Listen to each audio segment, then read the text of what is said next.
지난 시간에 이제 3장까지 같이 보셨습니다. 니고데모와의 대화, 거듭남에 대한 물과 성령으로 거듭나야만 하나님 나라에 들어갈 수 있음을 보면서 그것을 가능케 하시기 위해서 예수님이 모세가 광야에서 뱀을 든 것처럼 들리셔야 했고, 하나님은 그걸 통해서 인간을 구원하시기 위해서 아들을 보내셨음을 같이 이렇게 보았습니다. 그리고 이것을 증거했던 침례자 요한, 그에게서 사람들이 예수님께로 옮겨가는 것을 보면서 제자들은 의아해하고 때로 시기에 찬 표현을 했지만, 그러나 침례자 요한은 예수님은 흥하여야 하고 나는 쇠하여야 한다라는 분명하고 확신에 찬 음성을 통해서 자신의 영광이 아닌 하나님께 영광을 돌리는 그런 모습을 보여주었습니다. 그래서 그분은 바로 하늘로부터 오셨던 분이고, 그 아들, 그분을 믿는 자에게 영생이 있고, 그러나 믿지 않는 자, 순종치 않는 자에게는 하나님의 진노가 있음을 통해서 요한복음이 기록된 목적, 예수 그리스도께서 하나님의 아들이심을 드러내셨고, 그 아들을 믿는 자마다 영생을 얻게 하시려고 했던 그 목적을 다시 한번 3장 마무리하면서 정리를 하고 이렇게 있었습니다. 이제 4장부터는 다시 예수님께서 이동을 하기 시작을 하십니다. 3절에 보시면 예수님께서 유대를 떠나셨다 이렇게 나와 있었습니다. 자, 이제 니고데모를 만났던 장소는 어디였습니까? 예루살렘이었죠. 그리고 22절에서 3장 22절에서 예수님 어디로 가셨다고 그랬어요? 예수께서 제자들과 함께 유대 땅으로 가셨다고 했잖아요. 유대 땅. 그리고 이제 4장 3절을 보니까 예수님 이동이 나와 있어요. 어디로 가셨습니까? 유대를 떠나사 갈릴리로 가신다 이렇게 나와 있습니다. 갈릴리로 가시는데 4절에 보니까 어디를 통과하신다고요? 사마리아를 통과하여야 하겠는지라 이렇게 나와서 사마리아를 거쳐서 갈릴리로 가시는 그분의 여정이 이렇게 나와 있습니다. 4장 1절 그 2절은 예수님께서 이제 세례와 관련된 요한과 마치 경쟁하듯이 비춰졌던 그런 모습이 아니라, 예수님도 요한을 인정하셨고 또 요한도 자신의 위치를 잘 알고 있었죠. 그래서 또 예수님께서 친히 세례를 주신 적은 없고 제자들이 베풀었다 이렇게 그 부분들을 이제 설명하면서 더 이상 예수님은 그 논쟁의 중심에 서기를 원하지 않으셨고, 그분은 유대를 떠나서 사마리아를 통과해서 갈릴리로 가셨다 이렇게 예수님의 이동이 나타나고 있습니다. 특이한 것은 4절 말씀이죠. 뭐 유대를 떠나서 갈릴리로 가시는 것은 그곳에 고향이 있고 집이 있으셨기 때문에 당연히 가시는 걸음이지만, 특별히 4절에서 사마리아를 통과하여야 하겠다라고 이렇게 되어서, 다시 말하면 일반적으로는 사마리아를 통과하지 않는다라는 것을 보여주는 대목이기도 합니다. 그래서 유대 지역에서 남부 지역에서 갈릴리 북부 쪽으로 가려면 보통 세 가지 길이 있죠. 세 가지 길, 해변길로 가는 길이 하나 있고요. 다음에 요단 골짜기로 가는, 요단강 쪽으로 가는 방법이 있고, 그리고 이제 가장 가까운 것이 족장들의 길을 따라서 산악지대로 산지로 해서 쭉 올라가는 길이 있는데, 사마리아로 올라가는 길은 그 산지로 올라가는 그 길이 됩니다. 가장 가까운 길이라서 가장 많이 갈 것 같지만 이곳에 사마리아라는 동네가 있어서 가지 않는 지역들이 그래서 돌아갔던 상황인데, 이번에만큼은 예수님께서 특별히 내가 사마리아를 통과하겠다라고 지금 선언을 하신 겁니다. 지금도 이 사마리아 지역 이쪽은 이제 아랍인들이 거주하고 있어서 이스라엘 사람들이 현재 유대인들도 갈릴리로 갈 때 이쪽으로 잘 안 갑니다. 차 가지고 가면 번호판이 다르거든요. 번호판 색깔이 아랍 번호판 색깔하고 유대인들 번호판 색깔이 달라요. 자칫 돌 맞을 위험이 늘 상주하기 때문에 이쪽 길로 안 가죠. 그래서 어느 쪽으로 가냐면 이제 해변길로 가든지 아니면 그 요르단 쪽으로 여리고 쪽 내려가서 이렇게 가든지, 지금도 그런 상황이죠. 그런데 이제 보통 순례객들은 갑니다. 버스 타고 세겜까지 가고 사마리아까지 올라가는데 이번에도 못 갔어요. 이번에도 이스라엘하고 아랍하고 사이가 안 좋아서 버스가 가게 되면 테러의 대상이 돼서 이번에도 못 가는 지역입니다. 예수님 당시나 지금이나 많이 비슷하죠. 그런 측면에 있어서는 가장 가까운 데에 있는 길을 놔두고 돌아가야 되는 그런 상황입니다. 그럼 예수님은 과연 왜 여기를 통과하시려고 했느냐? 그 한 여인 때문에, 잘 아시는 그 여인 때문에 가시게 됩니다. 자, 5절에 보시면 사마리아에 있는 수가라는 동네 이렇게 나와 있습니다. 사마리아는 이제 도의 개념이라면 수가는 한 동 정도 됩니다. 시도 아니고 도 안에 시가 있다면 시도 아니고 조그만한 동네가 된다라는 거고요. 거기에 야곱이 요셉에게 준 땅이 있다라고 나와 있죠. 요셉이 이제 창세기 49장에서 야곱이 그 12아들에게 기업을 주는데 그때 주어졌던 그 땅이 바로 세겜이 요셉 지파에게 주어졌고, 창세기에서 요셉이 죽으면서 자기가 죽으면 나중에 너희들이 출애굽을 할 텐데 그때 내 뼈를 가지고 어디에다가요? 이 세겜 땅에 묻어줘라라고 유언을 하고 모세 때 출애굽하면서 요셉의 뼈를 가지고 와서 이곳 세겜에 묻어두게 됩니다. 그래서 지금도 이 세겜 땅에 가면 요셉의 가묘, 진짜 뼈가 있진 않고요. 요셉의 무덤이라는 곳이 있어서 유대인하고 아랍인하고 또 싸웁니다. 무덤 가지고 싸워요. 거기서 서로 이 땅 내 땅 하면서 또 싸우는, 그래서 이제 거기는 군인들이 특별히 지키는 지역이기도 한데요. 아무튼 그곳에 지금 예수님께서 가셨다라는 겁니다. 6절을 보시면 거기 또 야곱의 우물이 있다라고 나와 있습니다. 야곱이 판 우물이 있다라는 거고요. 그리고 지금도 그곳에 물이 있습니다. 몇 년 됐을까요? 그러면 그 우물은 야곱 시대 때 있었던 우물이니까 야곱이 대략 2000년 BC 2000년 정도 사람이라고 보시면 됩니다. 그러면 한 4000년 정도 된 우물이 있고 지금도 그곳에서 물을 기를 수 있습니다. 이따 그 장면을 좀 보여 드릴게요. 그래서 이제 그 야곱의 우물이 지금도 있어서 그곳에 사람들이 이제 물의 공급을 받았던 거죠. 자, 6절 다시 보시면 예수님께서 피곤하셔서 우물 곁에 앉으셨고 때가 6시쯤 되었다라고 이렇게 나와 있습니다. 6시다라고 하면 이게 과연 몇 시냐라는 이 논쟁이 지금도 붙습니다. 몇 시로 혹시 들으셨습니까? 6시. 12시로 보통 이렇게 듣잖아요. 이게 12시로 딱 듣게 되면 같은 요한복음 그 19장에서 예수님께서 빌라도 앞에 선 시간이 6시로 나와요. 문제가 돼야 한대요. 예수님이 십자가 빌라도 앞에 선 시간은 새벽에서요, 낮 12시에서요? 새벽에서야 오전 9시 십자가에 달리시잖아요.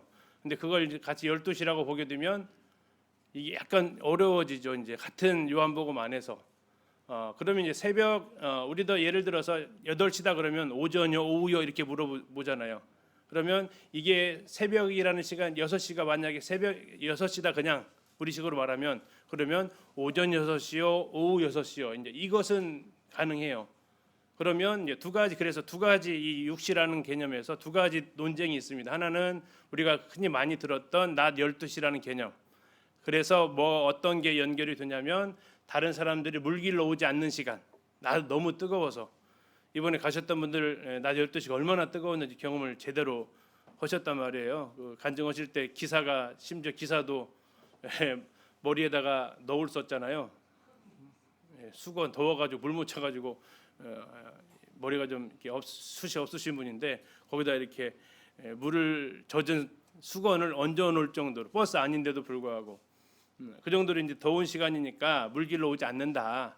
그래서 그 사람 없는 시간을 피해서 이 여인이 왔다. 보통 이제 이렇게 많이 이 사장을 설교를 했습니다. 근데 그렇게 되었을 때 이제 가장 난 코스가 바로 그 다음에 나와 있는 요한복음 뒤에 나와 있는 빌라도 앞에 선 시간도 6시인데 그러면 낮 12시 예수님이 십자가에 달리셔야 될 그 시간에 빌라도 앞에 있으면 말이 안 되지 않냐. 그 논쟁이 되면서 그러면 이 6시는 저녁 6시일 가능성도 있다라고 지금 이제 약간 그 서로 이렇게 해석하는 데 있어서 논쟁이 되고 있는 부분입니다. 이게 이제 로마식 시간을 따랐느냐 유대식 시간을 따랐느냐 하는 그 부분이에요. 근데 이제 그 같은 맥락에서 보려면 이제 오후 6시 저녁 먹으실 때쯤 아마 그 시간도 가능성이 있다. 뭐 양쪽에서 둘이 지금 다투고 있기 때문에 어느 한쪽을 좀 하기는 좀 그렇고 아무튼 두 가지 가능성이 있다. 근데 이제 어쨌든 이 시간은 다들 저녁 먹으러 식사 준비하러 간 시간이기 때문에 역시 이때도 사람들이 많이 오지 않는 그 시간대였다라는 겁니다. 참고로 이스라엘은 하루 세 끼 먹지 않습니다. 삼시세끼 안 먹어요. 두 끼 먹습니다. 그러면 이렇게 늦게 저녁 6시에 밥을 먹고 그러지는 않겠죠. 그래서 이제 보통 오전 아점 먹고 점점 먹고 이런 식으로 이렇게 먹는다고 이렇게 볼 수 있겠죠. 아무튼 이 낮 12시가 됐든 오후 6시가 됐든 사람들이 이렇게 많이 찾지 않는 그런 시간대였고 주님이 이제 행로에 고난하시다고 이렇게 나와서 피곤하셔서 그곳에 도착을 하시게 됩니다. 7절에 보니까 사마리 여자 한 사람이 물을 길러 왔고요. 예수님은 그녀에게 물을 달라고 하십니다. 이상한 상황이 벌어진 거죠. 이 나라도 남녀 7세 부동석처럼 보통 이렇게 같이 교류하지 않는데 일단 남자가 물을 달라고 했고 두 번째는 행색이 보니까 이 여자가 뭐라고 합니까? 9절입니다. 사마리 여자가 이르되 당신은 누구라고 그래요? 어떻게 알았을까요? 옷을 보면 압니다. 옷. 유대인들은 반드시 겉옷에 뭐를 달고 다니죠? 찌찌라고 하는 술이라고 하는 그 매듭으로 되어진 끈이 이렇게 길어져 있어요. 예수님 옷자락을 만진다라는 것은 바로 그거 신명기 할 때니 같이 봤었죠. 이 말씀을 가리키는 그 찌찌라는 그것을 달고 다니기 때문에 옷을 딱 보면 유대인인지를 알아볼 수 있겠죠. 이것은 구약에서부터 지켜졌던 명령이니까 그렇습니다. 자, 유대인으로서 어찌하여 사마리 여자인 나에게 물을 달라 합니까? 자, 이는 유대인이 사마리아인과 상종하지 아니함이다. 우리가 이제 구약에서 배웠습니다. 왜 그들이 상종할 수 없었는지. 1차적으로는 그들은 혼혈인이기 때문에 그렇습니다. 아수르의 정책이 무슨 정책이었어요? 혼혈 정책이었어요. 민족을 섞어버리는 정책. 그래서 반란하지 못하게 하는 거였고 유대인은 이주 정책을 썼죠. 포로 정책을 썼습니다. 그래서 그들을 잡아다가 바벨론에 가가지고 거기서 흩어버린 게 아니라 유대인 정착지를 만들어줬어요. 그래서 그들은 유대인들끼리 살 수 있어서 피가 섞이지 않았다라는 거죠. 그래서 유대인들 입장에서는 피 섞인 저들이 과연 하나님의 백성이냐? 그렇지 않다. 그게 이제 1차 요인이고 2차 요인은 뭡니까? 느헤미야 때 이곳에 와가지고 성벽을 건축하려고 했을 때 사마리아 사람들도 우리도 끼워줘라고 했단 말이죠. 그때 느헤미야가 어떻게 합니까? 그래 힘 한번 합해보자라고 했으면 괜찮았을 텐데 상종하지 않았죠. 이건 우리 일이지 너희와 관계 없다라고 하면서 또 한 번 그들 사이에서 갈등이 일어나게 됩니다. 그 이후에 하스모니안 왕조 때 유다 마캬비 그때 우리 신과 중간 시대 때 했는데 유대의 그 왕이었던 그 하스모니안 왕조 왕이 그리심산 이 사마리아인들이 그리심산에 올라가 가지고 그들의 성전을 파괴해 버립니다. 그러면서 정말 이제는 서로 함께 갈 수 없는 그런 사이가 되어 버린 거죠. 하여튼 그런 관계로 인해서 이제 그들은 같은 아브라함의 후손이긴 하지만 같은 하늘에 살기 힘든 같은 공간에서 살아가기 힘든 사람이 되어서 그걸 9절에서 상종하지 않았다라고 이렇게 이야기하고 그래서 유대인들은 뭐였어요? 예루살렘으로해서 갈릴리로 올라갈 때 여기를 거치지 않고 갔고 그럼 사마리아 사람들은요? 사마리아 사람들은 예루살렘에 예배하러 가야 되는데 예루살렘 예배로 가지 않고 어디다가 예전에 여로보암 시대에는 단과 베델에다가 예배처를 놨는데 지금 이 예수님 시대에는 어디에다가요? 사마리아산 그리심산에다가 예배처 그 성전을 두었다라는 거죠. 그래서 서로 이제 왕래할 일이 없어져 버린 상황이 되었던 겁니다. 10절에 예수님께서 대답을 하십니다. 네가 만일 하나님의 선물과 또 너에게 물을 좀 달라고 한 사람이 누군 줄 알았다면 그에게 아마 구했을 것이고 그가 너에게 무엇을 준다고 얘기합니까? 10절에 생수를 주었을 것이다 라고 얘기합니다. 자, 이 생수라는 단어에 여자가 귀가 확 뜨이고 눈이 뜨입니다. 왜요? 이 물 기르는 것에 대해서 어쨌든 힘들어했기 때문에 그랬습니다. 또 이 땅에 가보면 뭐 수요일날 경화형제가 제가 자꾸 가보면 한다고 하는데 이곳에 어쨌든 가보면 물이 얼마나 귀한지는 그냥 피부로 와 닿는 거죠. 이스라엘에서 물 중에서 제일 가는 물이 샘물입니다. 솟아나는 물. 그 다음으로 괜찮은 물이 우물입니다. 그 다음으로 괜찮은 말이 이제 웅덩이에 있는 저장고, 물 저장고에 있는 물이죠. 이게 이제 질이 그만큼 달라지는데 지금 이 여인은 무슨 물을 가지러 왔어요? 우물입니다. 근데 예수님께서 주시겠다 하는 물은요. 생수는 무슨 물이에요? 솟아나는 샘물이란 말이에요. 그러면 이 물이 질적으로 완전히 다르죠. 물 얼마짜리 생수 드세요? 뭐 보통 1,000원 미만짜리 보통 저기 편의점 사 드시잖아요. 몇만 원짜리 생수 있는 거 아세요? 예, 아시죠? 알기만 하죠. 먹어보진 않으셨죠? 차마 그걸 어떻게 먹겠어요? 비싸가지고. 그들에게 있어서 우물물만 먹다가 생수를 준다고 하는 것은 그러한 느낌이다라는 거죠.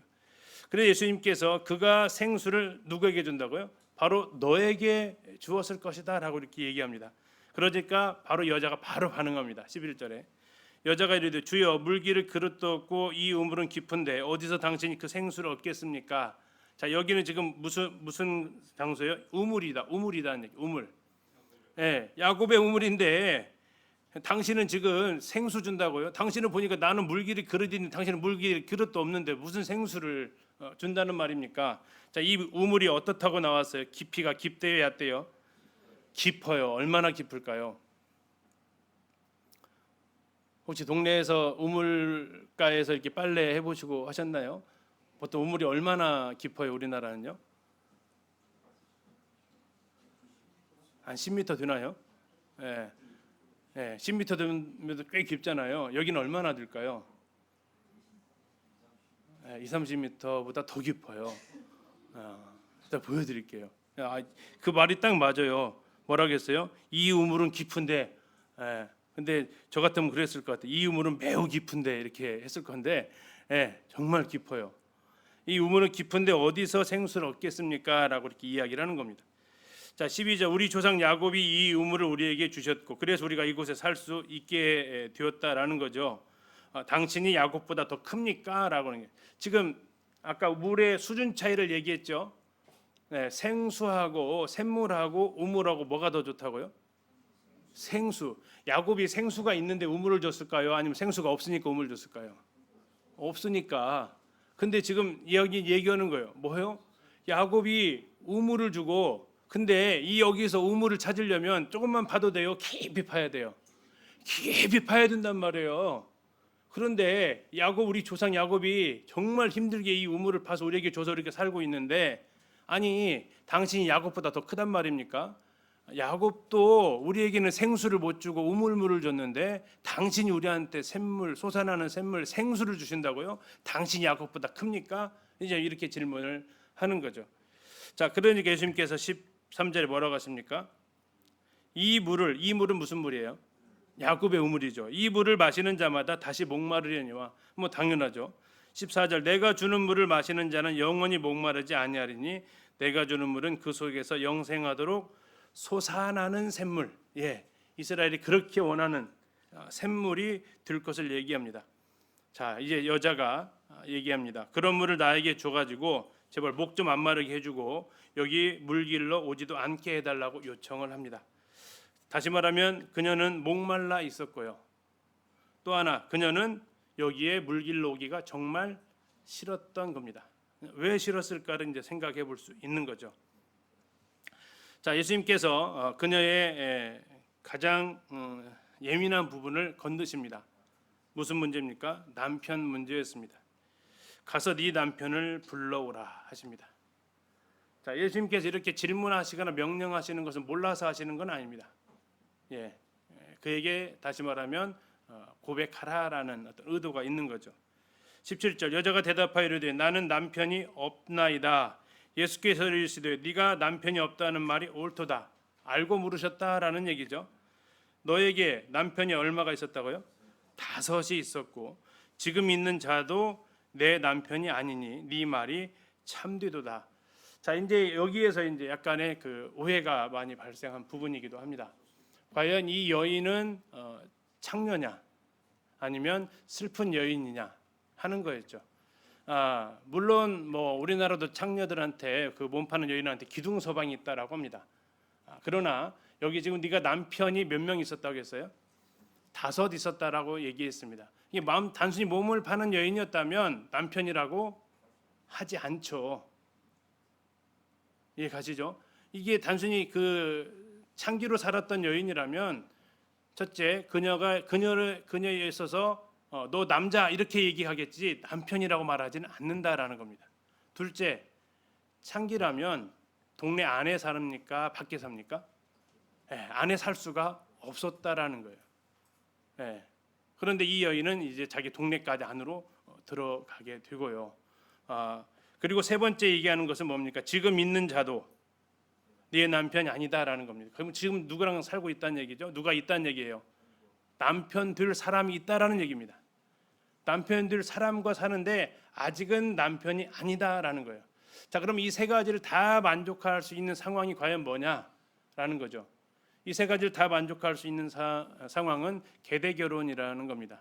형사 취수제, 수혼 뭐 이런 말로 불려지는데 이것이 이제 구약에서 등장하는 것은 그 유다의 아들들이 있었습니다. 엘과 오난 나와 있는 그 아들들이 있었죠. 큰 아들이 죽죠. 다말과 결혼했는데 아들이 없어서 죽어요. 그러니까 둘째 아들에게 유다가 명을 내립니다. 네 형수와 결혼해서 형의 대를 이어라 했을 때 이 둘째가 어떻게 합니까? 거부하죠. 그래가지고 잠자리까지는 하려고 했는데 아기 씨를 주지 않게 하기 위해서 몸 밖에다가 설정하면서 하나님 보시기 악해가지고 그것을 갖다가 죽게 하죠. 거기서 이제 흔히 말하는 자유행위라는 단어 오나니즘이 나오게 되는데 여기서 이제 하나님께서 이제 그 부분을 어떻게 보신다 이렇게 볼 수 있죠. 그러나 그 의도가 굉장히 지금 악했다라는 겁니다. 그러니까 이 다말이 이제 뭐라고 얘기합니까? 시아버지만 쳐다보는 거죠. 왜요? 셋째 아들이 있었거든요. 아들이 셋이 있었으니까. 근데 그때 유다가 핑계를 댑니다. 뭐라고요? 야, 아직 쳐다보지 마. 아직 나이가 안 됐어. 기다려. 나이 차면 어쨌든 죽게. 이건 법이니까. 자, 근데 이 셋째가 나이가 될 때까지 너는 잠시 뭐 해라. 잠시 좀 친정에 가 있어라라고 이야기를 하죠. 놔뒀다간 지금 이 셋째 아들까지 어떻게 될 상황이 되니까. 근데 그거 약속 안 지켜서 나왔던 것이 하나 있잖아요. 다시 말하면 여기 지금 있는 자도 내 남편이 아니다라고 하는 얘기는 지금 이제 쉽게 얘기하면 그 집안 안에 아들이 적어도 몇 명이요? 남편 5 있고 이게 6째라는 얘기예요. 적어도 그러니까 이 6째는 아직 결혼할 나이가 안 됐어요. 지금 있는 자가 미래의 남편은 돼요. 계대 결혼에 의하면. 근데 아직 미성년이요. 그래가지고 아직 남편은 안 돼. 근데 그러면 지금 그녀는 남편 앞에 있었던 5은 어떻게 된 상황이에요? 다 죽었다라는 얘기예요. 자식도 없이 죽었다는 얘기는 그러면 나이가 어떻게 돼서 죽었을 것 같아요? 젊어서 다 한 거죠. 자, 그러면 이제 쉽게 얘기하면 이 여인은 어떤 여인이에요? 남편 잡아먹는 여인이 된 거죠. 이 시아버지 입장을 한번 생각해 보세요. 시간이 가는 것이 이 시아버지 입장에서는 이제 이 6째 아들도 어떻게 될지 모르는 그냥 그런 상황. 그런다고 그러면 내 마음대로 나갈 수 있냐? 그런 상황이 아니에요. 이때 당시에 2000년 전이. 자, 그래서 결국 살 수밖에 없고 지금 막내 6째가 자라가기 기다릴 수밖에 없고 그런데 동네에는 이 하나 두르글 때는 아이고 참 안 됐다 했겠지만 둘째도 죽었어. 셋째까지 넷째도 죽었다고 5째까지 그러면 이제 어떨까? 이 여인을 바라보는 시선이 어렵죠. 상당히 어려운 거죠. 어디 너만 결혼하면 신랑이 죽어나가냐 하는 이러한 어려운 가운데 이 여인은 그야말로 입에 오르내리기 좋은 흔히 말하는 가십거리가 된 상황이기 때문에 사람 많이 모인 곳에 올 수 없었다라는 겁니다. 그래서 앞에서 나와 있는 대로 제발 이 우물에 물 좀 안 길러오게 해주세요라고 얘기하는 거죠. 왜? 그리고 왜 목마르지 않게 해달라고? 목이 안 마르면 물 길러 안 오니까. 그래서 이 문제 좀 해결해 주세요라고 얘기해요. 또 하나 그가 창기가 아니었다라는 얘기는 그 다음에 그녀가 물었던 질문이 무슨 질문입니까? 예배에 대한 질문을 한다라는 얘기예요. 몸 파는 여인이었다면 하나님 앞에 예배 드리러 가는 거에 대해서 아이고 그거 못하죠. 그러나 그녀는 슬픈 여인이었단 말이에요. 마치 사무엘서에 나와 있는 한나가 제사장 엘리한테 가서라도 정말 네가 술 취했냐라고 할 정도까지 속상해서 울을 정도의 그 기도하는 모습을 봤다라는 얘기. 이것은 이 여인도 하나님 앞에 예배드리러 나가는 거였다는 얘기죠. 그러나 예배하러 가면서 그가 고민이 있었다라는 얘기입니다. 무슨 고민이요? 이게 맞나 하는 고민이 있었다는 얘기예요. 왜 그랬을까요? 왜 이게 맞나 싶었을까요? 기도를 하는데도 누가 죽어나가 계속 남편 계속 죽어나가는 거죠. 이제 그런 가운데서 이게 지금 맞나 하는 어떤 그런 갈등까지도 그녀에게는 있었지 않았겠나라고 좀 생각을 해볼 수 있다라는 겁니다. 자, 자기의 상황을 예수님께서 정확하게 짚었어요. 남편 5이 있었다는 거, 지금 잘하고 있는 그 아직 네 남편 아니라는 거. 그랬더니 그녀가 내린 예수님에 대한 결론은 19절입니다. 주여 내가 보니 누구라고요? 선지자네요. 자, 그러면서 선지자라고 한 이유는 다시 말하면 제가 궁금한 게 하나 있어요라는 겁니다. 당신 선지자 같은데 내가 하나 뭐 좀 물어볼게요라고 하는 겁니다. 자, 20절에 그 질문이 나옵니다.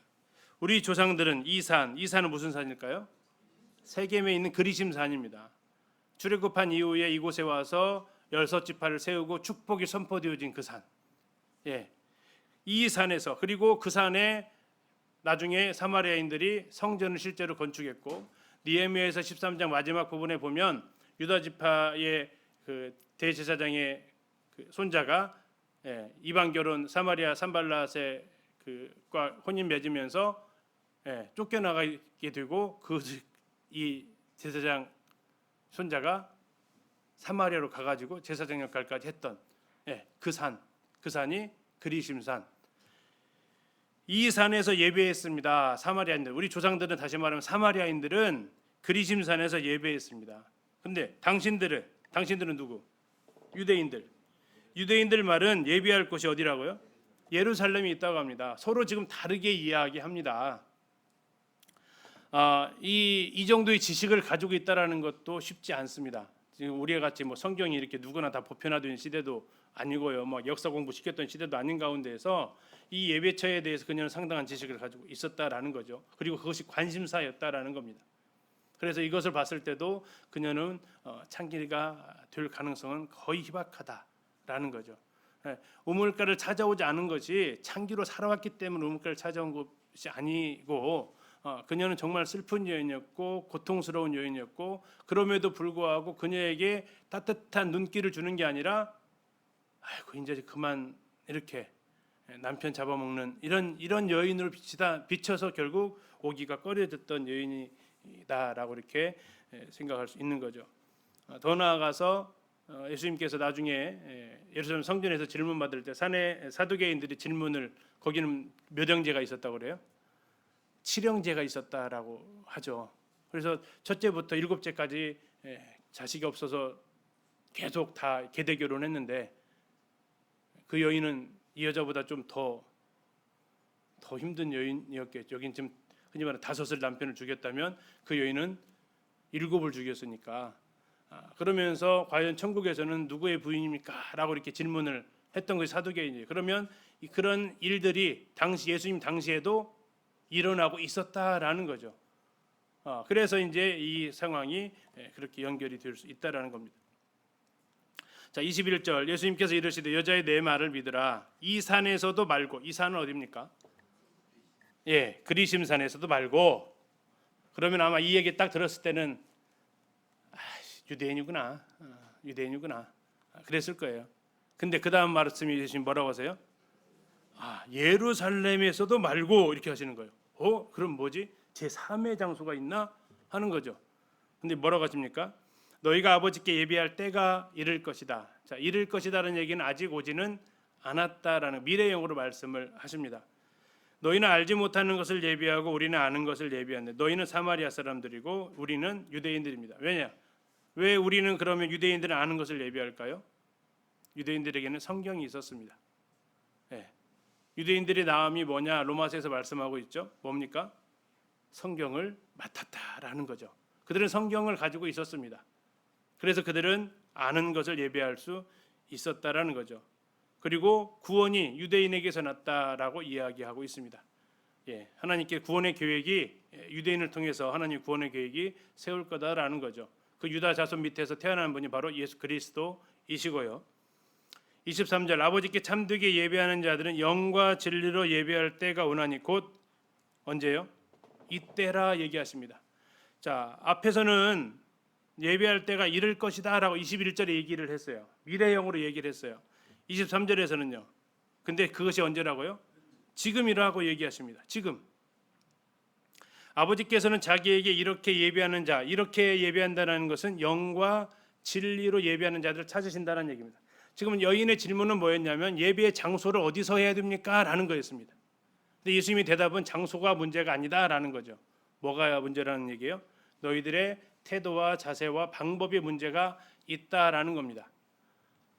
우리는 아는 것을 예배하는데 구원이 유대인에게서 났고 하나님의 말씀 그들이 맡았기 때문에 하나님의 말씀대로 그들은 예배를 드릴 수 있었다라는 얘기가 되고요.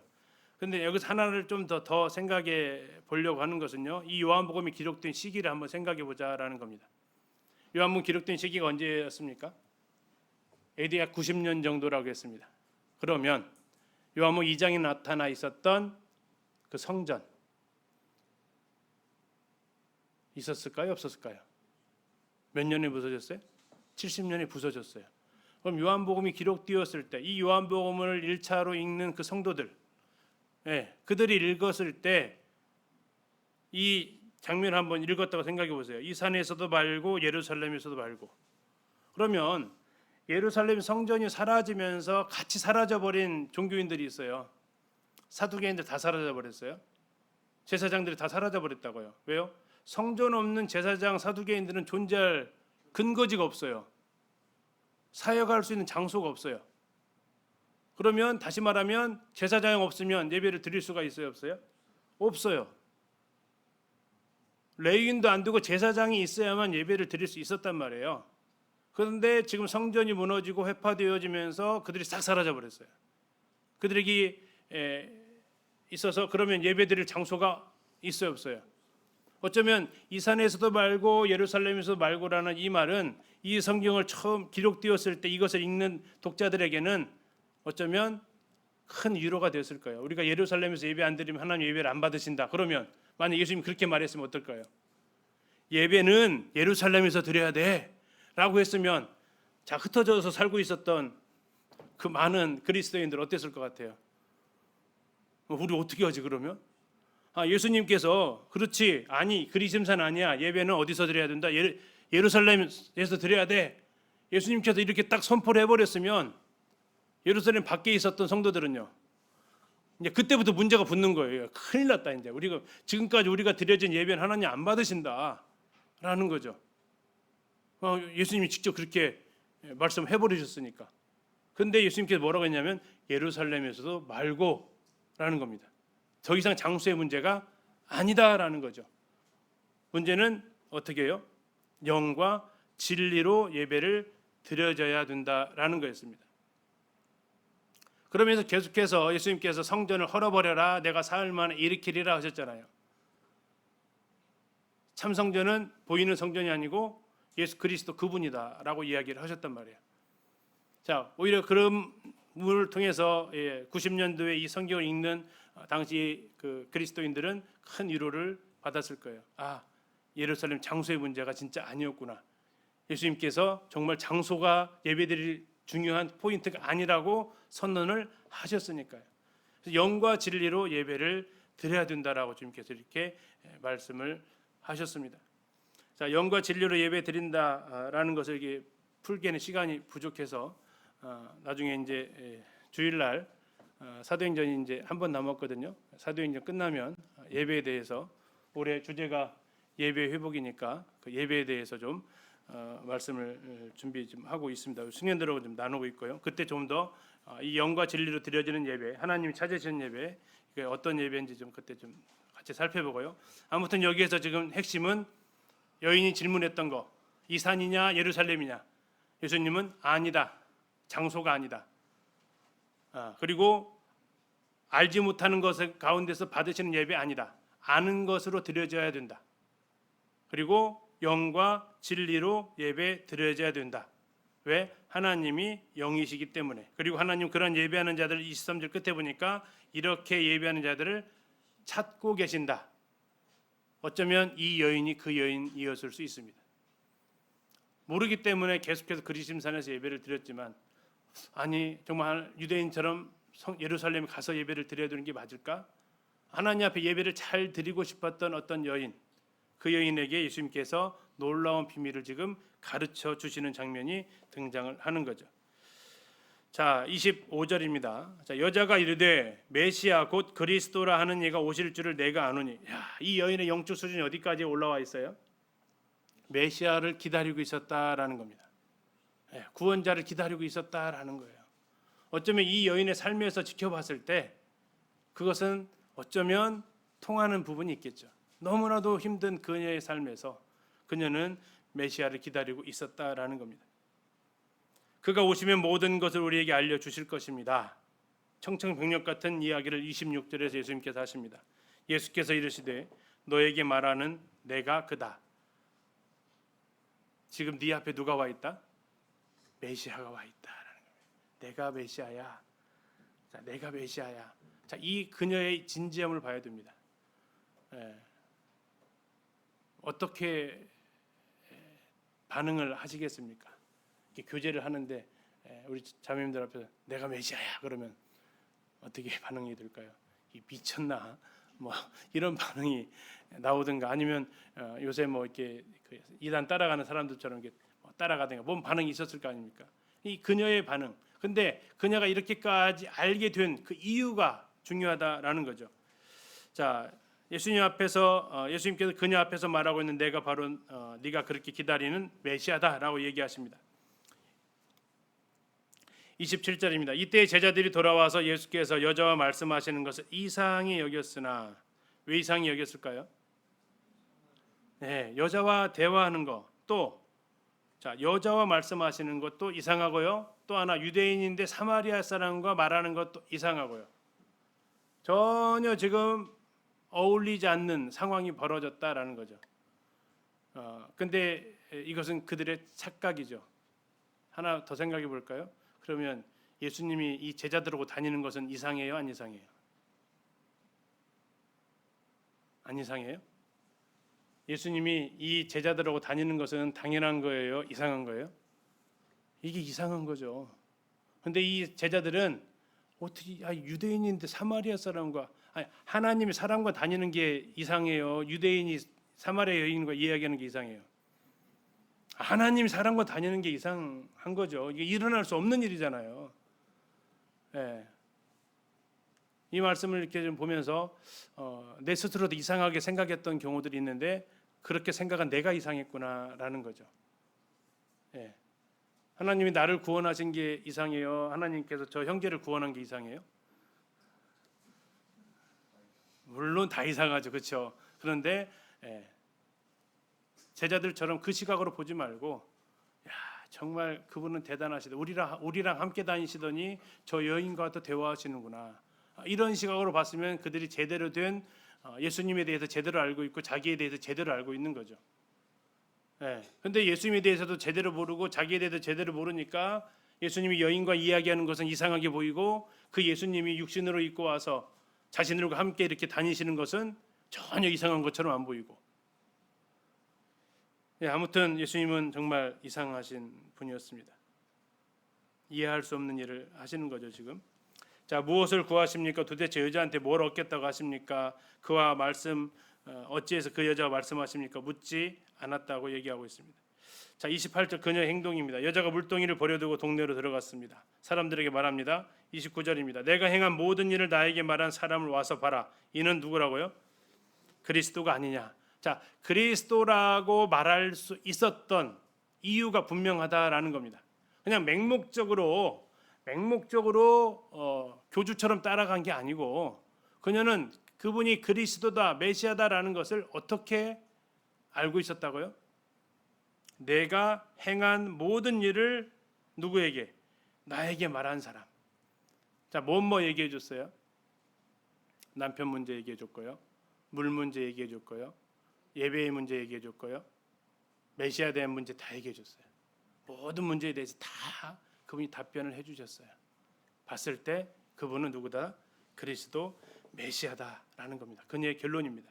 처음에 자 그러면 이 여인이 예수님을 봤을 때의 호칭의 변화를 처음 한번 볼까요? 제일 처음 뭐였어요? 9절에 있었어요. 당신 누구다? 당신 유대인이다. 당신 유대인이다. 두 번째, 이 여인이 예수님을 바라봤던 시각은 당신 누구보다도 작은 사람 아니냐? 야곱보다도 못하지 않냐? 유대인이지만 당신 야곱보다는 아래이 아니냐? 세 번째, 19절, 주여 내가 보니 선지자네. 그리고 이제 그 모든 과정을 다 듣고 나서 드디어 이제 뭐라고 합니까? 29절에 와서 그리스도다. 이분은 그리스도다.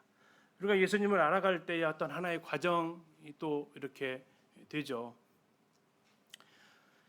자, 30절에 그들이 동네에서 나와 예수에게로 오더라. 자, 이것도 그녀가 단순한 창기는 아니었다라는 거죠. 이 한마디에 내가 행한 모든 일, 만약에 죄짓는 일이었다면 돌맞을 일이지. 그러나 그녀가 살아왔던 모든 것을 알고 있었던 그녀가 고백하는 이야기를 듣고 동네에서 나와서 예수님께로 옵니다. 자, 그 사이에 제자들이 청하여 이르되 랍비여 드세요. 제가 그 수가성 가서 식사 준비해 왔습니다. 32절 내게는 너희가 알지 못하는 먹을 양식이 있다. 33절 누가 식사하실 것 갖다 드렸는가? 34절 내 양식은 이런 것이 아니고 나를 보내신 이의 뜻을 행하며 나를 보내신 이는 하나님이죠. 하나님 아버지의 뜻을 행하는 거고 하나님의 일을 온전히 이루는 이것이다. 이게 뭐예요? 잃어버린 영혼들 찾아 나서시는 거. 그들에게 하나님의 자녀로 이끄시는 거. 이것이 그분이 드셔야 될 양식이었다라는 거죠. 그래서 어쩌면 십자가상에서 요한복음 19장 30절에서 다 이루었다. 테텔레스타 다 갚았다라는 뜻도 되지만 만약 이 양식으로 접근하면 뭐가 될 것 같으세요? 내가 이제 다 먹었다라는 선언이 될 수도 있겠죠. 그분은 이게 계속 돌아다니면서 양식을 드셨단 말이에요. 아버지의 뜻을 이루고. 근데 그 십자가에서 온전히 다 뜻을 이루셨어요. 다 이루었다고. 이 죄의 값을 갚는 측면에서는 다 갚았다라는 선언이기도 하지만 그분의 삶이 나를 보내신 이의 뜻을 행하고 그의 일을 온전히 이루는 것이 나의 양식이다라고 했다면 그분을 외치시는 거죠. 드디어 나는 이제 배부르다. 다 먹었다. 내가 먹어야 될 양식을 내가 이제 다 먹었다라는 선언을 하시는 것처럼 들려집니다. 35절 너희는 넉 달이 지나야 추수할 때가 이르겠다 하지 아니하느냐. 이게 이제 이 사건이 도대체 언제쯤 일어난 사건이냐라는 것을 유추해 볼 수 있어요. 자, 넉 달이 지나야 추수할 철이다라는 겁니다. 추수는 얘기는 과일 따는 걸까요? 아니면 곡식 빼는 걸까요? 곡식 빼는 거죠. 자, 넉 달이 지나야 된다는 얘기는 첫 추수를 얘기할까요? 마지막 추수 얘기할까요? 첫 추수겠죠. 그럼 첫 추수를 언제 하냐면 6월절 날 하는 겁니다. 6월절 언제예요? 초실절이 있단 말이에요. 6월절 그 무교절 기간 안에 보리를 갖다가 하나님 앞에 드리는 그 기간이 있어요. 이게 3월에서 4월 사이에요. 3월, 4월. 그러면 넉 달이 지나야 된다라는 얘기는 이때가 지금 언제라는 얘기예요. 자, 3월이라고 생각하시고 4개월 뒤로 가면 2월, 1월, 12월, 11월. 11월 말에서 12월. 이 어간에 지금 예수님께서 가셨다라는 거죠. 이걸 가지고 이제 예수님의 시간을 체크하는 하나의 단서가 되기도 합니다. 그러나 나는 너희에게 이르노니 너희 눈을 들어 밭을 보라 희어져 추수하게 되었다. 자, 눈을 들으라는 얘기는 고개를 들어야만 되고요. 더 정확히 말하면 눈 좀 떠라라는 겁니다. 영어로 말하면 open your eyes죠. 눈을 좀 떠라. 그러면 이 눈은 무슨 눈일까요? 눈 감고 다니진 않았잖아요. 뭐 한 거예요? 우리 영안을 좀 제발 좀 떠라라는 겁니다. 눈을 감고 다니면 사람으로 보이는데 영안이 뜨면 뭘로 보일까요? 추수할 곡식으로 보인다라는 거예요. 저 지금 사마리아 사람들이 이렇게 쭉 지금 오고 있잖아요. 그 카메라를 같이 하면 앞으로 올 거예요. 저들이 지금 누구로 보인다고요? 추수해야 될 곡식으로 예수님께서 지금 보이시는 거죠. 자, 36절 그렇게 저기 35절 끝에서 얘기합니다. 보라, 희어져 추수하게 되었다. 희어져 추수하게 되었다는 얘기는 이제 다 거둬들이기만 하면 된다라는 겁니다. 자, 그렇게 될 때까지, 추수하게 될 때까지 저절로 되지 않죠. 심고 가꾸고 하는 과정이 필요하죠. 그걸 지금 36절에서 얘기합니다. 거두는 자가 이미 싹도 받고 영생에 이르는 열매를 모으노니 이는 뿌리는 자와 거두는 자가 함께 즐거워하려 함이라. 한 사람이 심고 다른 사람이 거둔다는 말이 옳도다. 너희로 노력하지 아니한 것을 뭐하러 보냈다고요? 거두러 보냈다. 농사 지어 보신 분은 아마 알 겁니다. 심는 게 좋으세요? 거두는 게 좋으세요? 말해서 뭐예요, 그렇죠? 예, 심으면 이제 걱정스럽죠. 이걸 다 키울 때까지. 근데 거두는 건요 즐겁죠. 근데 지금 주님께서 지금 제자들한테 무슨 기쁨을요?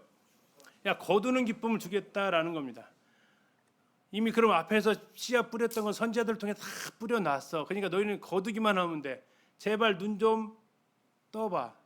희어져 추수하게 되었잖아. 그리고 나는 저게 먹을 양식이야. 이게 예수님께서 제자들을 향해서 외치는 것입니다. 37절입니다. 39절. 여자의 말이 내가 행한 모든 것을 그가 내게 말하였다 증언함으로 그 동네 중에 많은 사마리아인이 예수님을 믿었습니다. 자, 이것은 누구를 통해서 믿었다는 얘기예요? 여인을 통해서 믿었다라는 겁니다. 그런데 40절. 사마리아인들이 예수께 와서 자기들과 함께 유하시기를 청하니 예수님께서 이틀을 유하십니다. 41절입니다. 예수의 말씀으로 말미암아 믿는 자가 더욱 많았습니다. 자, 믿는 과정이 두 개가 약간 다르죠. 39절은 누구를 통해서요? 여인의 증언을 통해서. 41절은 예수님의 말씀을 직접 들음을 통해서 구원을 얻는 길은 이렇게 다양하게 열려 있다라는 겁니다. 이 여인이 상급이 많이 있겠죠. 그 여인을 통해서 많은 여인들이 고마움을 받았어요. 그런데도 약간 42절 보면 말투가 약간 안 좋아요. 42절 보세요.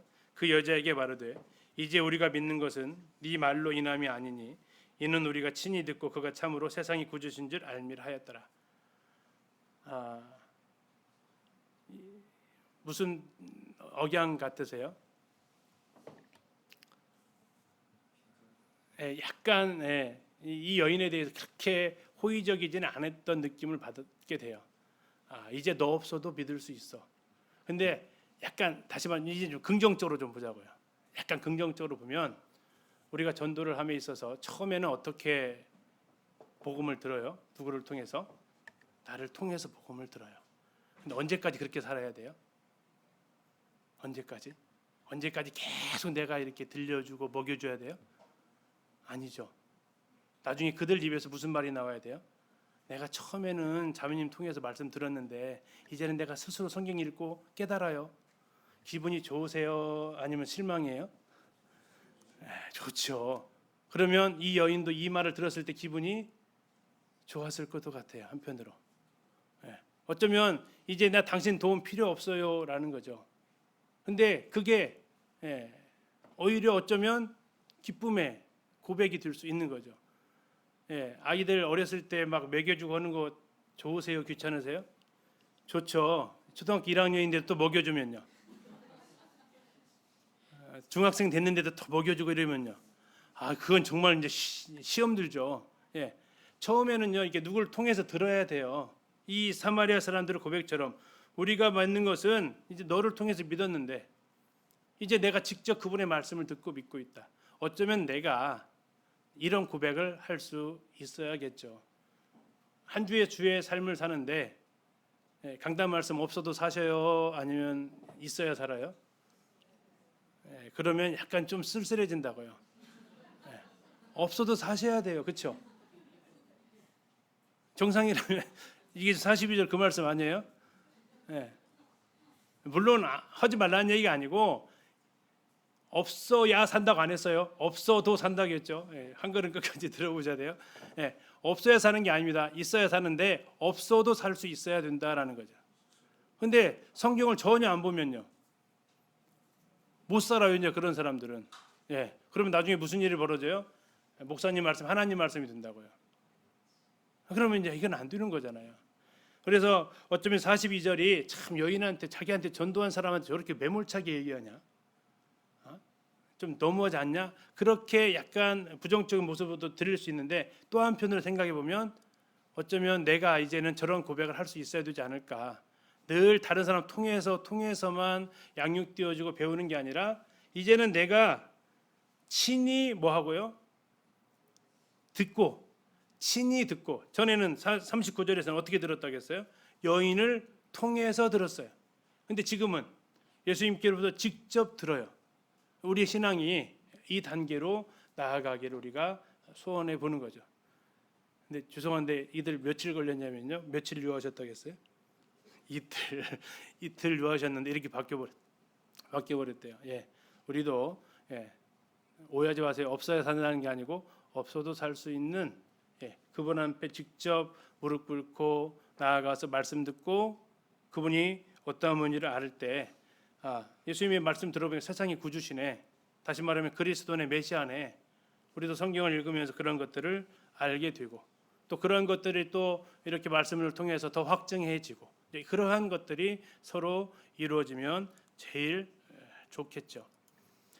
자, 그리고 이제 이틀이 지났습니다. 43절에 예수님께서 거기를 떠나셨다는데 어디를 떠나셨어요? 사마리아를 떠나셨습니다. 어디로 가셨습니까? 갈릴리로 가셨습니다. 갈릴리로 가시면서 이렇게 얘기하십니다. 선지자가 고향에서는 높임을 받지 못한다. 자, 선지자가 고향에서는 높임을 받지 못한다. 지금 사마리아에서는요, 높임을 받으셨잖아요. 심지어 사마리아에서조차도 높임을 받으셨는데, 자, 내가 이제 갈릴리라면 어디예요? 나 고향 간다 지금. 근데 가면 분명히 무슨 일이 벌어진다? 거기서는 나 인정 안 해줄 거다라는 거예요. 거기서는 나 인정 안 해줄 거다. 45절, 갈릴리에 이르시매 갈릴리인들이 그를 영접하니 이는 자기들도 명절에 갔다가 예수께서 명절 중 예루살렘에서 하신 모든 일을 보았음이로라. 자, 여기는 이제 갈릴리에 가셨어요. 나사렛이 아닙니다. 갈릴리에 가셨어요. 그래서 거긴 동네가 아직 아니에요. 이산 아직 안 가 있으니까. 그 사람들은 예수님께서 요한 2장에서 많은 표적을 행하셨다고 했잖아요. 그걸 봤기 때문에 그들이 알았다라는 겁니다. 46절, 예수께서 다시 갈릴리 가나로 가십니다. 전에 물로 포도주 만드셨던 곳 갔더니 왕의 신하가, 헤롯 안티바스의 신하겠죠. 그의 아들이 가버나움에 병들었다고 예수님 앞에 가나까지 찾아옵니다. 그때 예수님께서 이제 유대에서 갈릴리로 오셨다는 소식을 듣고 찾아오게 되는데 아들의 상태가 매우 안 좋습니다. 자, 47절 끝에 보니까 그가 거의 죽게 되었다라고 얘기합니다. 자, 48절, 예수님께서 요즘 말로 그냥 좀 까칠한 아저씨처럼 대답을 하세요. 뭐라고 대답하시냐면, 너희는 표적과 기사를 보지 못하면 도무지 믿지 않는다. 칭찬이에요, 책망이에요? 표적과 기사를 보지 않으면 안 믿는구나. 책망, 칭찬? 책망. 그러면 기적을 베풀어야 돼, 안 베풀어야 돼요? 책망하니까 마치 안 해줄 것처럼 하시면서 해주셨다. 그래서 약간 까칠한 모습을 보여주시는데 이것이 어쩌면 그들의 영적인 상황이었다라는 거죠. 49절, 신하가 와서 얘기합니다. 주여, 내 아이가 죽기 전에 내려오소서. 다시 말하면 예수님은 뭐 하면은 못 고친다? 죽으면 예수님도 못한다. 이게 지금 예수님이 가지고 있는 한계에 있어요. 죽으면 이분도 어쩔 수 없다. 그러니까 뭐 해달라? 죽기 전에 와라. 그러면 예수님께서 적어도 예루살렘에서 죽은 자를 살렸던 기적은 안 하셨던 것 같아요. 만약 죽은 자를 살렸던 기적을 하셨으면 이런 얘기는 안 했을 거예요. 어쨌든 예수님께서 아무리 능력이 많지만 내 아이가 죽으면 가망이 없기 때문에 제발 죽기 전에 오셔서 좀 고쳐주세요라고 지금 부탁을 합니다. 자, 예수님께서 50절 드디어 이제 두 번째 기적을 베푸십니다. 내 아들이 살아있다 하셨습니다. 가라, 네 아들이 살아있다. 자, 이 가버나움에서 가나까지가 약 22km 정도 떨어져 있습니다. 22km. 22km 떨어졌는데 예수님께서 거기에서 선언을 하셨어요. 뭐라고요? 가나에서 선언을 하시면서 가버나움에 있는 네 아들이 살았다라고 하는 거예요. 근데 놀라운 것은요, 이 남자의 모습이에요. 그 사람이 뭐하고 가요? 믿고 갔어요. 자, 48절로 약간 한번 비교해 보세요. 48절은 뭐가 먼저고 뭐가 후예요? 표적과 기사를 보는 게 먼저예요. 그 다음에 뭐예요? 그 다음에 믿어요. 봤으니까 믿었다고요. 근데 이 왕의 신화는 약간 좀 다르잖아요. 아들이 살아난 걸 보고 믿었어요? 아니면 믿고 가버렸어요? 믿고 갔다라는 거예요. 믿고 가버렸어요. 이게 지금 48절에 나와 있는 것과는 정반대로 지금 행한 하나의 좋은 모델이죠. 51절 내려가는 길에서 그 종들이 오다가 만나서 아이가 살아있다라는 이야기를 듣습니다. 그래서 궁금한 건 과연 언제 살았냐라는 거였어요. 자, 그래서 묻습니다. 52절 그 낳기 시작한 때를 물었습니다. 그랬더니 뭐라고 얘기합니까? 어제 7시에 열기가 떨어졌습니다. 근데 7시 하면서 갑자기 머릿속에 스쳐가는 뭔가 있었어요. 그게 뭐예요? 55절 나와야죠. 네 아들이 살아있다 말씀하신 딱 그때가 7시였단 말이죠. 그러면서 뭐예요? 온 집안이 이제 다 믿게 됩니다. 이것은 예수님께서 유대에서 갈릴리로 오신 후에 두 번째 표적입니다. 예수님이 생애에서 두 번째 표적은 아니고요. 예루살렘에서 많은 표적을 행하셨다고 했어요. 이미 갈릴리에 오셔서 행하셨던 두 번째 표적이 이 왕의 신하들을 고쳐주는 표적이었다라는 겁니다. 그러면 이 왕의 신하는 보고 믿은 사람이에요? 믿었기 때문에 본 사람이에요? 믿었기 때문에 본 사람으로 주님께서 두 번째 기적을 보여주시죠. 공간을 초월한 하나님의 능력, 그리고 항상 요한복음 두 가지를 하겠습니다. 예수 그리스도께서 하나님의 아들인 것, 그리고 그를 믿는 자에게 생명을 주시는 것. 이 왕의 신하가 믿고 아들이 살아난 것을 확인하게 됩니다. 아들이 확인하고 나서 믿은 게 아니고, 그러면 나머지 가족들은요? 그들은 왕의 신하 자기 아버지 남편의 말을 듣고 드디어 이제 확인하고 믿은 가족들이 되겠죠. 자, 그러면서 이 두 번째 표적이 일어나는데요. 잠시 영상 보고 잠깐 쉬겠습니다. 여기가 이제 그 이스라엘 세겜에 가면 사마리아인들이 살고 있는 곳입니다. 지금도 그들은 두 곳에서 살고 있어요. 하나는 그리심산이라는 곳에 살고 있고요. 또 하나는 가보진 않았는데 텔아비브 근처에 사마리아인들의 거주지가 있어서 두 군데에서 약 400명, 이 한 10년 전 기록이니까 좀 더 늘었을 것 같긴 합니다. 그곳에서 사는데 모자 색깔이 좀 다르죠.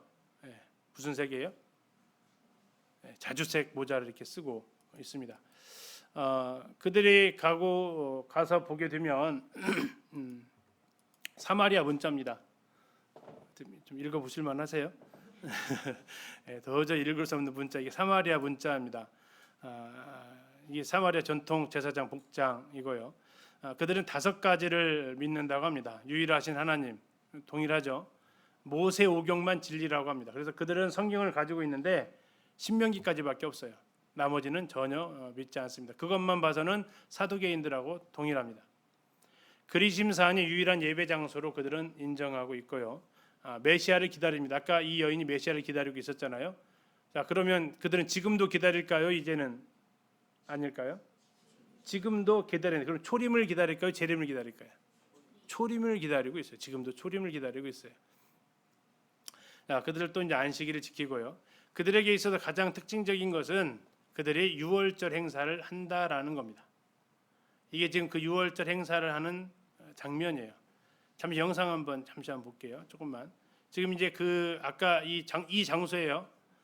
이 장소 여기에서 유월절 행사를 해요. 그런데 이제 여기서 유월절 행사를 하면 흔히 말하는 그 동물 보호 단체에서 와가지고 시위를 합니다. 동물을 죽였다고. 그런데도 그들은 꿋꿋하게 합니다. 유대인들은 어떻게 해요? 해요, 못해요? 못해요. 그래서 그들은 어떻게 하냐면 꽁 대신 닭이 아니고 양 대신 닭을 잡습니다. 닭을 가지고 해요. 근데 그것도 동물보호단체에서 항의를 합니다. 그래서 유대인들은 그것도 못하는 사람이 많아요. 근데 사마리아 사람들은요 꿋꿋하게 해요. 2017년의 모습입니다. 유월절인 양의 피 나의 삶의 문이 열렸네. 흰색 옷을 입고요. 지금 양들 보이시죠? 곧 제사로 쓰여질 양들. 앞에 계신 분들이 이제 원로들이 지금 보이는 양들이 이제 곧 6월절 제사로 쓰여질 양들. 가운데 이렇게 홈을 파는 곳을 그곳에 이제 피가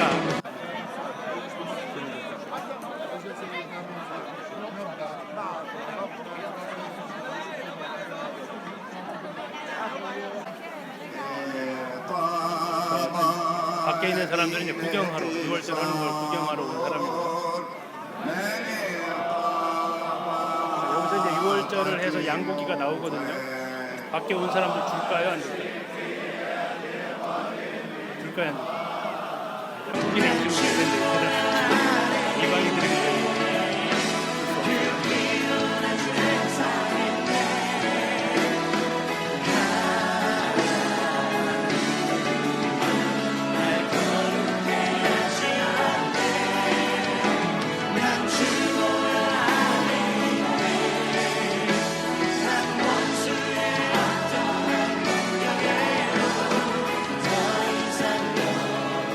잡기 전에 하나님 앞에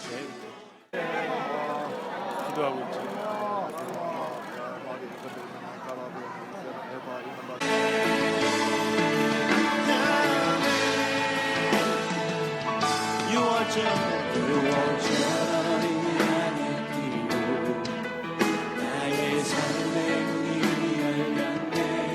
양 죽이는 모습이 약간 나오기도 없어요.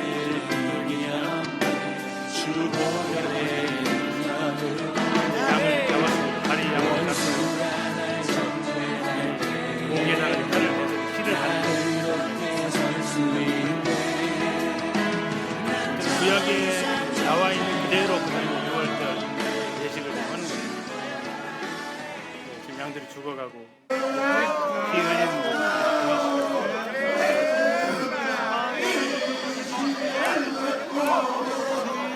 6월절 때 양 잡을 때 기준이 뭐였습니까? 가족들이 먹을 만큼 양들이 죽었습니다. 그러면 이게 해서 피를 바꿔요. 그 다음에 뭐 하죠? 가죽을 벗기게 그 가죽까지 전부 다 떼요. 6월절 행사는 이렇게 이걸 가지고 성경에서 뭐라고 하는데 닭을 뜬다. 가죽을 벗기고 뼈하고 살을 분리하는 일들을 합니다. 몇 시간에 걸쳐서 이 과정을 하는 거죠.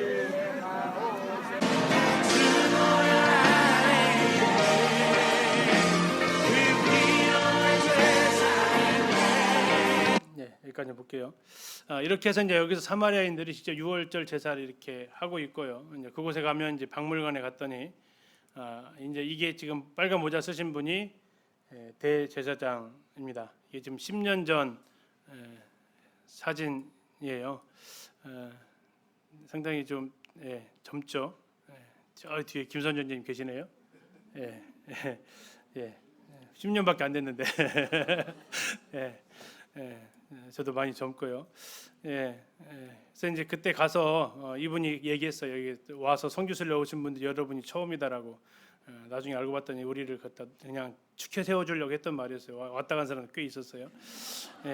아무튼 이렇게 이제 사마리아에 이렇게 그들은 공동체를 형성하고 지금도 있고요. 그래서 여기 이제 유네스코에서 지원까지 받고 있습니다. 다음에 여기 사마리아에 뭐가 있었다고요? 그리심산에 성전이 있었다고 했죠. 그 성전이 있었던 지금 이제 그 성전터예요. 이게 지금 이 그리심산 정상입니다.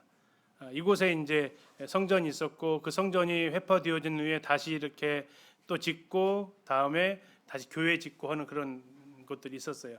그리심산의 정상에 이렇게 있었어요. 여기에서 사마리아 여인이 올라와 가지고 여기서 지금 예배를 드렸던 거죠. 그리심산입니다. 예수님께 와서 그녀가 우리 조상들은 여기에서 예배를 드렸습니다 할 때 여기 정상 그리심산 정상에 올라와서 이 예배처에서 예배를 드렸던 거죠. 거기서 이제 내려오게 되면 야곱의 우물이라는 곳이 있습니다.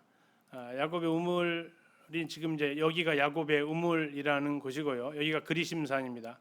그리고 맞은편에 있는 것이 에발산이고요. 수가성이 이 정도 있습니다. 정확한 위치는 모릅니다.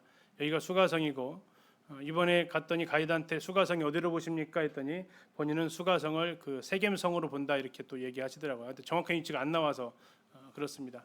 그리고 여기가 이제 쌓아오는 요셉의 무덤이 여기에 이렇게 있고요. 그 안에 들어가면 이렇게 무덤이 이렇게 있습니다. 이게 지금 그 우물입니다. 우물이 이렇게 있고 이게 약 100여 년 전에 그 우물이 있었던 자리의 그 사진입니다. 그리고 그 위에 지금 이렇게 정교회에서 예배당 건물을 지어 놓은 거죠. 몇 년 됐다고요?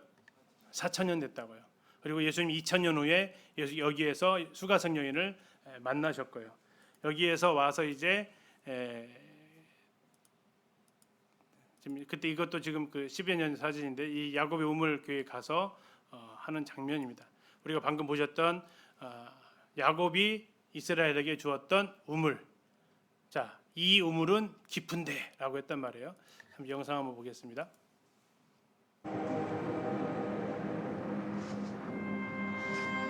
야곱의 우물 교회입니다.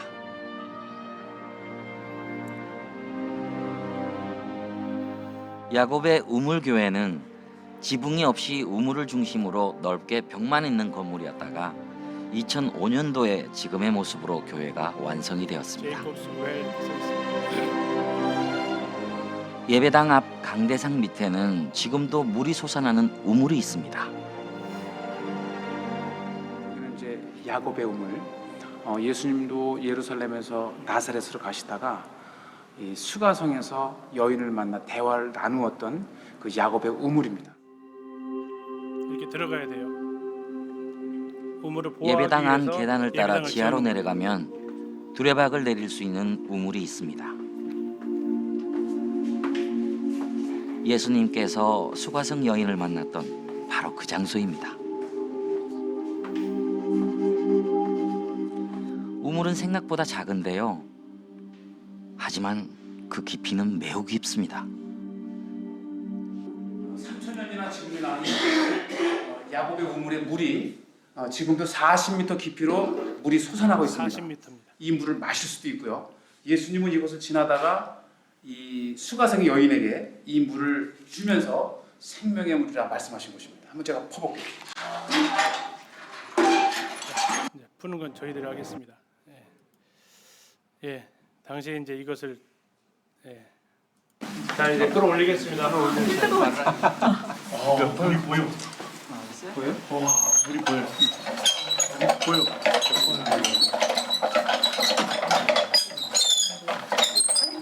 힘들어지기 시작했어요.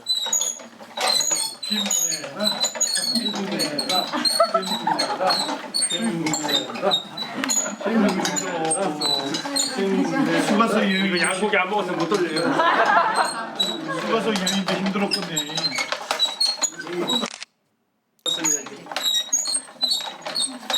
물이 올라옵니다. 오. 지금 한참 가봤죠. 올라옵니다. 마셔도 되는 거야? 네, 마셔도 되죠. 2018년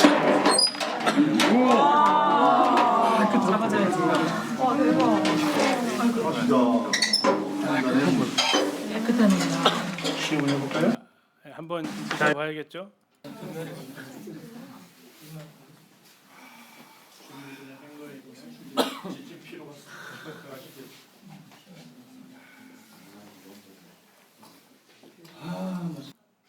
예, 40m에서 끌어올렸기 때문에 굉장히 시원한 물맛을 이렇게 볼 수 있었습니다. 신기하지 않으세요? 4,000년 됐는데 물이 마르지가 않았어요. 거기서 지금도 가면 드실 수 있는데 팔레스타인으로 이스라엘 사이가 안 좋아서 이번에도 못 가서 지금 1월 달에도 못 갔는데 이번에도 못 가서 아쉬움이 좀 있죠. 잠시 쉬었다가 25분에 5장부터 시작하도록 하겠습니다.